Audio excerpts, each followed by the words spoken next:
Il y a énormément de mythes et de croyances, c'est évident, je crois. On le voit très bien, mais ce qui fait véhiculer ces mythes, à mon avis, ce sont les interfaces. C'est extrêmement puissant. Et là, on peut refaire un petit peu l'histoire pour aller vite entre les interfaces qui étaient un peu rudes, on va dire, au début, et qui sont devenues aujourd'hui tactiles, vocales, et dans les années qui viennent, qui ne sont pas très très loin de nous, ça va être notre corps lui-même qui va communiquer directement pour interagir avec l'interface numérique. Et là, on voit très bien quand même, il y a une certaine manière de s'approprier à la fois le corps, et une fois qu'on le fait, c'est énorme quand même. Non pas seulement pour les données de santé, ou mesurer combien de kilomètres vous avez marché, ou combien de ce que vous avez fait pour votre rythme cardiaque, mais ça va aller beaucoup plus loin. Et on va le davantage parce que la manière de s'identifier, de s'authentifier aujourd'hui passe par le corps, par le biométrique. Alors qu'avant c'était le mot de passe et tout le monde se plaignait sans cesse.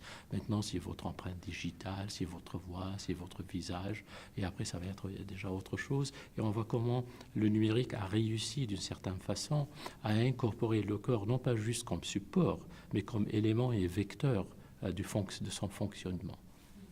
Oui, on lui donne des pouvoirs qui sont associés à la magie parce qu'il peut faire énormément de choses. Il rend possible une communication, une certaine forme d'accès, d'immédiateté. Mais moi, je crois que peut-être la magie, pour moi, plutôt, est associée à tout un vocabulaire qui est devenu aujourd'hui extrêmement courant et qui suscite ou bien les angoisses ou bien les optimismes. Peut-être le mot le plus représentatif, c'est intelligent.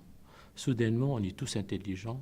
Mais malheureusement, ce n'est pas nécessairement très intéressant, mais surtout, ce sont les objets qui deviennent davantage intelligents. Et grâce à cette intelligence qui se propage, qui est ambiante, comme on dit aujourd'hui, on va améliorer à la fois le social, l'économique et ainsi de suite. Et ça fait partie, à mon avis, du marketing magique de ce qu'on est en train de fabriquer, de mettre en place, que ce soit du côté des grandes entreprises, des GAFA, les GAFMA d'un côté, mais en même temps, ce que certains chercheurs sont en train d'essayer de développer autour, on va dire, des formes d'intelligence artificielle, comme on dit. Moi, j'aime pas beaucoup le mot intelligence, mais c'est mon préjugé personnel, parce qu'en fait, ce qu'on désigne par le mot intelligence, ce sont les manières d'apprendre des machines pour qu'elles puissent prendre du jugement et des décisions.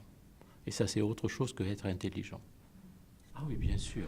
C'est une très belle expression de Luke Stills qui a fait un très bel article qui date de très très longtemps pour critiquer un petit peu la version hollywoodienne des robots et des machines soi-disant intelligentes qui sont toujours à la fin en conflit avec les humains, mais parce que les anges, en tout cas dans la théologie, on a toujours eu du mal avec les anges pour les expliquer, avec les hiérarchies mystiques et autres choses, avec leur sexualité, avec tout ce qu'on peut imaginer. Ce qui est intéressant avec les anges, ce sont des êtres qui sont entre les deux. Il est extrêmement difficile de décider est-ce que ce sont des êtres divins ou des êtres humains, mais ils partagent des deux côtés, ils cohabitent dans des milieux qui ne devraient pas exister sauf par une décision divine, sauf qu'aujourd'hui, évidemment, ce n'est pas la décision divine, mais c'est le code qui décide de leur nature et de leur présence.